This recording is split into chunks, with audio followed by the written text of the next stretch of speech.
everybody, and welcome back to my channel. My name is Janet and I have lost over 100 pounds following the ketogenic diet.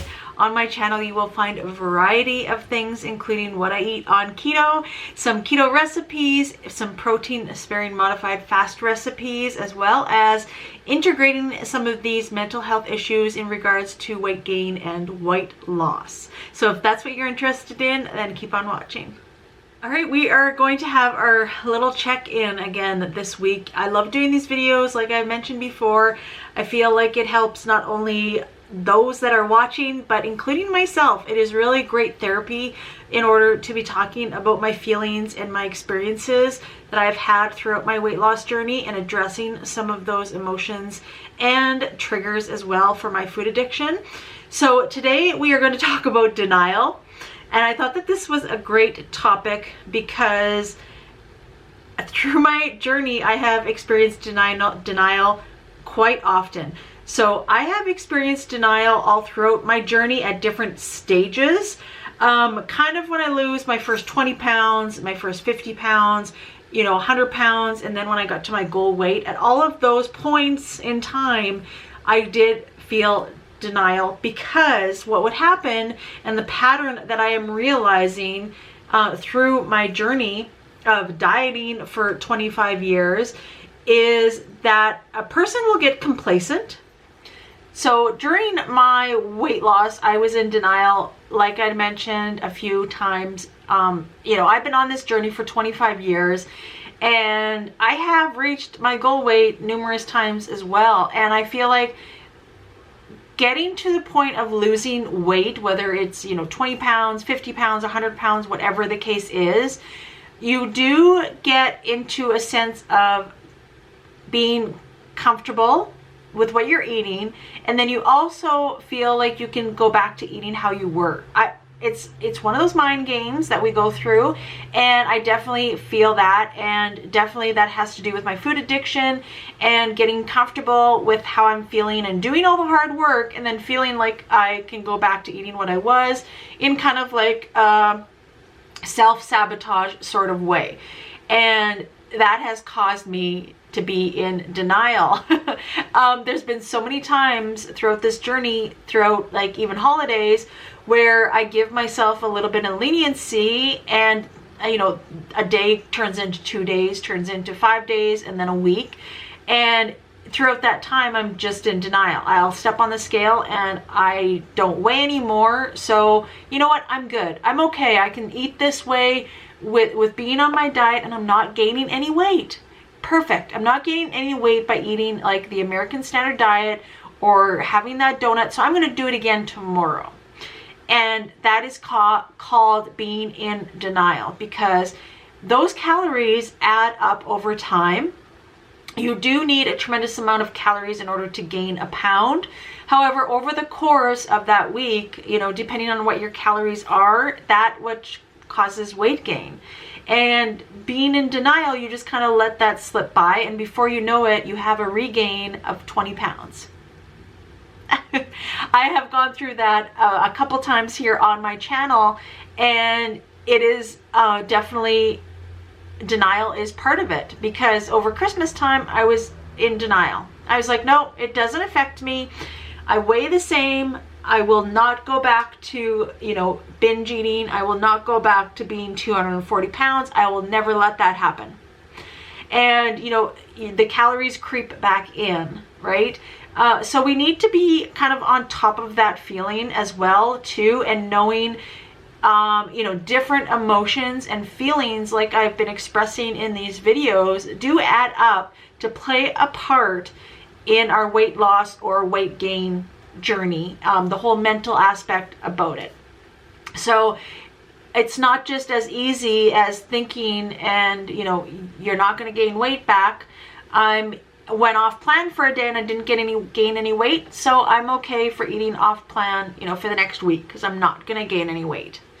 And before you know it, you do gain back a couple pounds of that week of being off keto, because of the increase in calories and the foods, the inflammation, all of the above, right? So that is one thing that I definitely want to keep in the back of my mind, is the denial part of it, and knowing that we are not invisible to going back to our all-American diet of eating 2,000 calories plus a day. I personally just cannot. Everybody is made up differently. I don't want you to think that me eating 1,300 calories and losing weight, that means you have to eat 1,300 calories in order to lose weight. Also, if I am eating 1,800 calories a day and losing weight, I don't want you to think that you can eat, like, everybody is different, is what I'm trying to get across. I get numerous comments on my channel to say that, you know, my calories are too low, my calories are too high. I get all of the comments, good or bad. I get everything. And the whole thing is that, you know, these people I don't even know personally, first of all. And I feel like everybody knows their own body and what they're tolerant to, what causes inflammation, what foods work for them. Don't fall for what somebody else is saying, what you should and shouldn't be doing as well. So these are all the little things that kind of add up to a big thing to play a part in our weight loss journey. And we learn a lot of things along the way. And if you feel that you deserve a weekend off keto and that you can get back on Monday and, you know, quite easily, then you do you. Definitely, 100%. I've always encouraged that. I talk about my experiences and things that I have felt during my 25 years of battling food addiction and weight loss, you know, and these are things that I go through. And I'm just starting to realize emotions and feelings that could be triggers for my food addiction. I'm still learning about these things.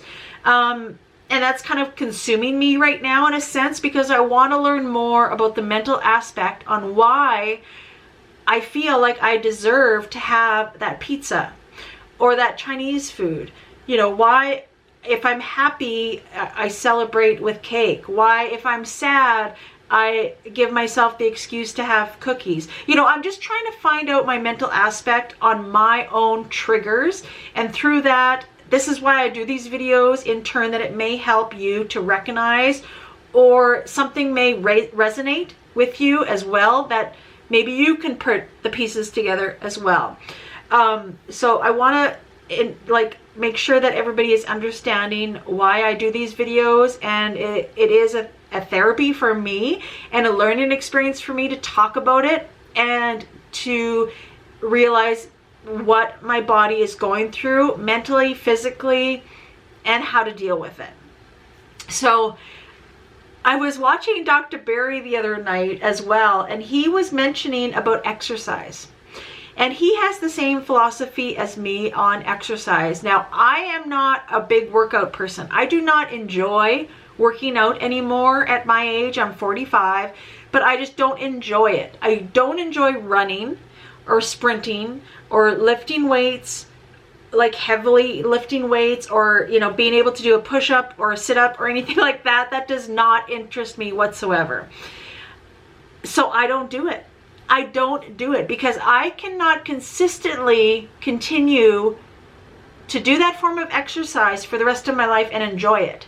What I do enjoy is walking. Just walking leisurely, taking my dog for a walk for 30 minutes. That is what I enjoy. Now, for those that enjoy working out, lifting weights is great to preserve that muscle. You know, jogging is great for cardiovascular. Like, there's benefits. I'm not saying that it's not beneficial to exercise. For me, long term, I want to be doing something that I can enjoy and that I can sustain doing the next 10, 20 years, because I know that weight loss, weight gain, the whole genre of my weight is going to be, you know, a center of attention for the rest of my life. It really will. And like, I've gotten over that now. I know before that kind of would downplay on my emotions to realize that, but you know what? I am feeling better of that, and I'm learning all of these things mentally that is a trigger for me to learn more about, you know, myself. So walking is something that I can continue doing for the rest of my life, whether it's on a treadmill or outside. I can do that. And that is exactly what Dr. Berry had said. He had said that he doesn't believe that exercise will, you know, is the be-all, win-all for weight loss. And I do not believe that at all. I never even worked out or walked for the first 3 months of my keto journey when I was 240 pounds. Because guess what? At 240 pounds, yeah, I was pretty limited on what I could do. I walked up my stairs to get into my house for 6 steps, and I was out of breath. Combined with my asthma, my high blood pressure, my weight, it was a lot. So I did not exercise for the first 3 months. Now, I do encourage some form of exercise as well, but I found that very interesting of Dr. Berry to mention that. And I have been watching him now regularly on Mondays as well. He does Mondays on YouTube lives, and it's very informational. So I am intrigued by the BBE diet.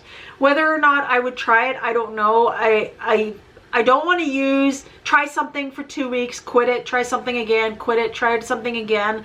You know, that was one thing that I did try in February with doing the OMAD with a 1 meal a day.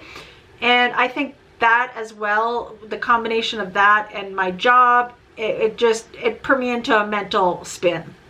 So I'm just going to kind of stick with what I'm doing now, what I know, and give it a chance, right, before I try something new. But I think that is really interesting as well for a diet to follow. I don't know if I could do that long term as well, I'll be honest. I like variety in my foods, whether they're good or bad. You know, sugar alcohols or what have you. I just need a variety. And I feel like that is just a little bit too restrictive for me to become carnivore. But to each their own, right? We are all learning as well. So that is what I wanted to talk about in today's video, and just kind of learning different emotions and triggers for our food addiction and talk about them. And I thought denial was kind of like a big one, because I have felt that every time that I reach my goal weight. I have felt that I kind of go back to eating things that I shouldn't and thinking that it's okay. And you know, it's denial. 100% it's denial. So I hope these videos help you and that they kind of resonate with you, and we're learning together as well. So thank you so much for watching. Make sure you hit that red subscribe button. Give this video a like to let me know that you're liking my content. And don't forget to hit that notification bell so YouTube can notify you when I upload a new video. Thanks for watching.